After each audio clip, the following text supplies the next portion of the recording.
It's in the name, really. I act.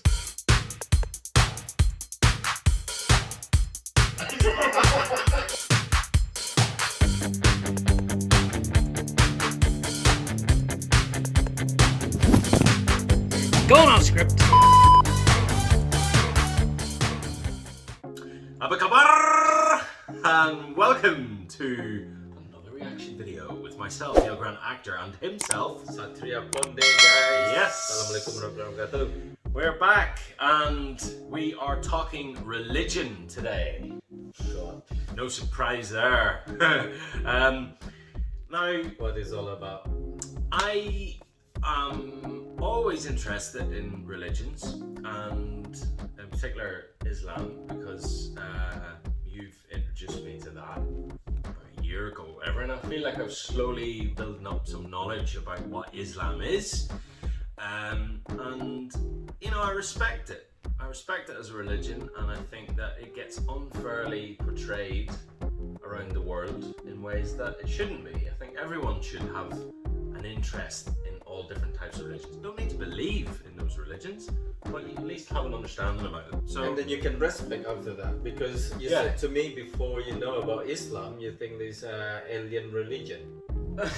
yeah, not about aliens, but yes, alien alien to me. Yeah, Alien yeah. to you, isn't I it? didn't know very much about it. I didn't know, for example, that Jesus is part of that, and you know, and stuff like that. And then some people think maybe terrorists, and then you probably agree before, but now you know. I didn't think all Muslims were terrorists, but I thought that the extremism might have been more widely accepted amongst Muslims. But now I realise that most Muslims, probably 99% of not them. all. Huh? All Muslim No. don't accept the terrorists. That's what you're gonna say. Almost all, yeah. Yeah. Not almost all. Well, the terrorists themselves are Muslims, so No, because they they would identify as Muslim though. They say, if Yeah. I say I'm Christian now, Mm. and then I do something like that, would you think I'm Christian? No, I guess, yeah.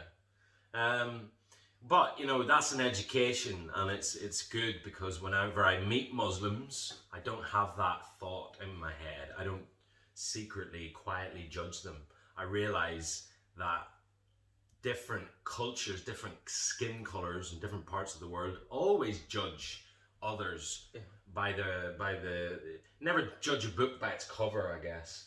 And that's what I've learned in regards to this. And not only that, but Islam seems to me like a quite down to earth kind of religion. When I say down to earth, I mean there's nothing in there that makes me go, what? It's quite sensible. And there's some things in there that I go, oh, okay, fair play. That's, it makes sense to me, especially in terms of the universe and all these things. So anyway, this video I found, there is a prophet, Muhammad, of course, in Islam. Yeah. Probably the most famous prophet, or at least the most loved one, or the latest one, the latest prophet, the one that is, I guess, the prophet for this time that we're alive, I guess. Yeah. There may be another one sometime. Or Prophet whatever. that bring Al Quran to become our holy book. Yeah. All the prophet is special for us. Yes. Not just Muhammad. But there's a soft spot for Muhammad there, I notice, in Islam. A lot of people talk about him and stuff. But why can you not draw a picture of him? Why can you not bring him to life, make a cartoon? In Christianity, we have pictures of Jesus on the cross, which is a bit weird, I think. Dead man on a cross. But I don't think we have cartoons of Jesus and God and stuff. I think even in Christianity that would be a little bit disrespectful. But not to the point where it's like so forbidden and like, oh, you cannot do it. There's probably laws against it and all this kind of stuff. So I'm hoping this video is going to enlighten me. Shall we have a look? Okay. Recently, terrorists attacked the offices of a satirical magazine in Paris called Charlie Hebdo, killing at least 12 people and injuring more. Many believe this attack was in retaliation of the magazine's cartoons, which depicted the Islamic prophet Muhammad. And this is not the first time that an incident like this has happened. The question is, why are some Muslim groups so adamantly against depicting Muhammad? Well, the Quran condemns any idolatry, meaning the worship of a physical object or other idols. Some Muslims believe that seeing their prophet or God in paintings will lead to people praying to or worshiping that painting or object, which is an exact contradiction with Tawheed, the Islamic monotheistic belief that God is a unique unity and not a thing. Many others cite passages in the Hadith, which is a record of teachings and sayings of Muhammad.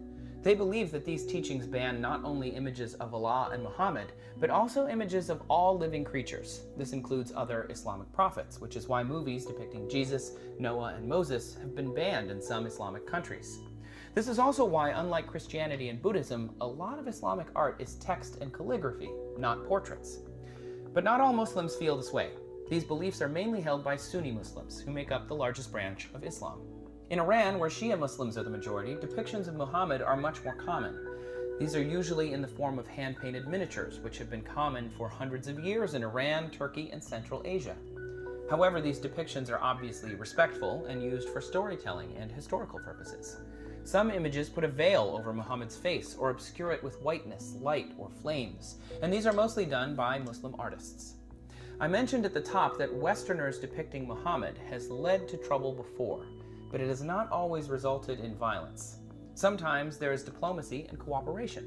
In 1955, New York City, at the request of Indonesia, Pakistan, and Egypt, agreed to take down a statue of Muhammad that was honoring him as one of 10 lawgivers, alongside Moses, Confucius, and Alfred the Great.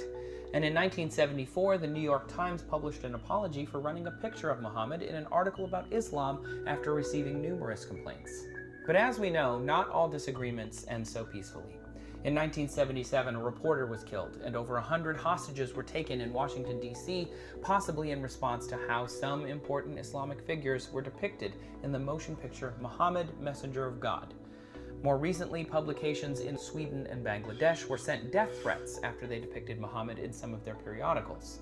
These images also caused international protest and the evacuation of some embassies.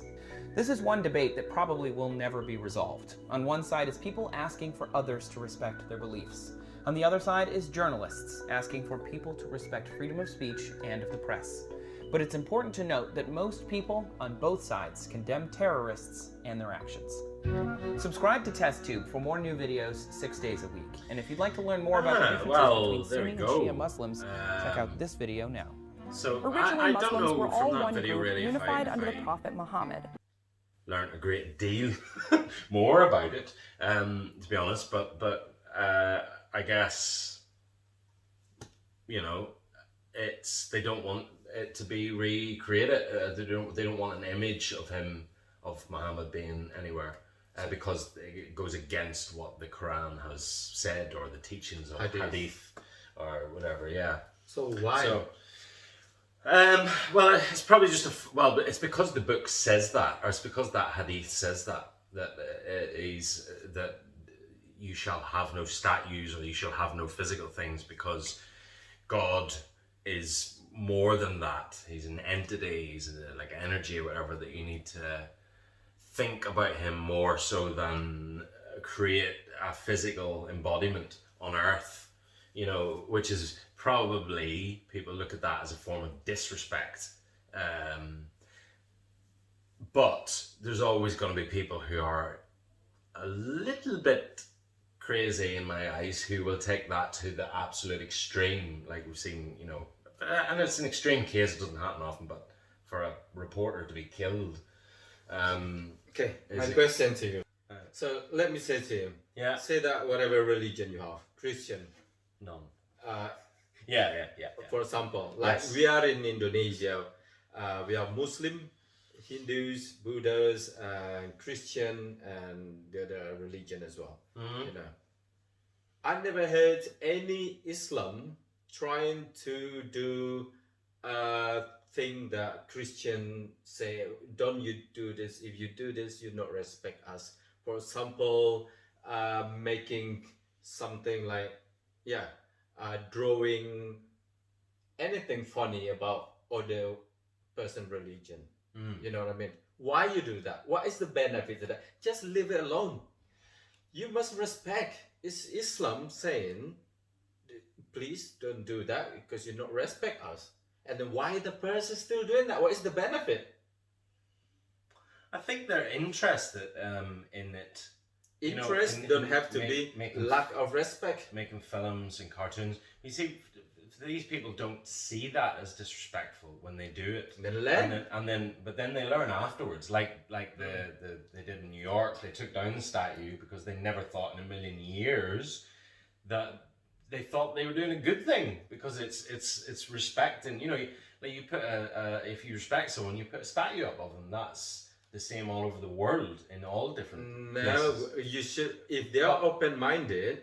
Yeah. Every religion or every country or every area or culture, they have different way to do things. So this might be for you is an honor to create a Muhammad statue. Maybe other country not. You know what I mean? If they have that clever, say America or Britain or France or wherever. I think Indonesia will have statues of presidents and things like that. No. Yeah, president is fine. So fine. it's only the religion then. It's only because of one line in a book, basically, that says not to do it. But I understand what you're saying. Let me say. Yeah, I understand what you're saying though. It is disrespectful whether you can understand it and believe it or not. It still is disrespectful, so don't do it. Yeah, let me say it like this. If I want to create something that Hinduism say, don't create this. Yeah. If I say something related to Hinduism or Buddha, before I create it, I have to go to the Buddha community first to see if we do this, is it all right? It is what? You know what I'm saying? You cannot just do this nice for them and then suddenly they don't accept it. But people do things like that all the time without consulting people, not just about religion, but all sorts of things. When they make films, when they make TV shows, theatre, if they make cartoons or anything like that, it seems to be religion again is the trouble, because it's the religion not trouble. I think whatever you do, something like commercial, you need to do research first, I guess. I believe that because that's what I learned. If what you want. Even me, when I was at uni, make article, I have to do research first. So I believe a producer in Hollywood, whatever, they know. They're just doing it. I'm sure they know. They're not stupid people doing that. What about Jesus then? Because Jesus is a character that's in two religions, right? So I guess Jesus has been done to death, if you'll pardon the pun. There's been so many films made about Jesus, but I guess it's not done from the Muslim perspective of what Jesus is, I guess.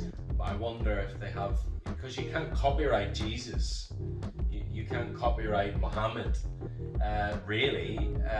It's just your opinion on what that person is, so it's strange to me but at the same time, I understand why people can get offended, because it tells them strictly not to replicate the face or the person.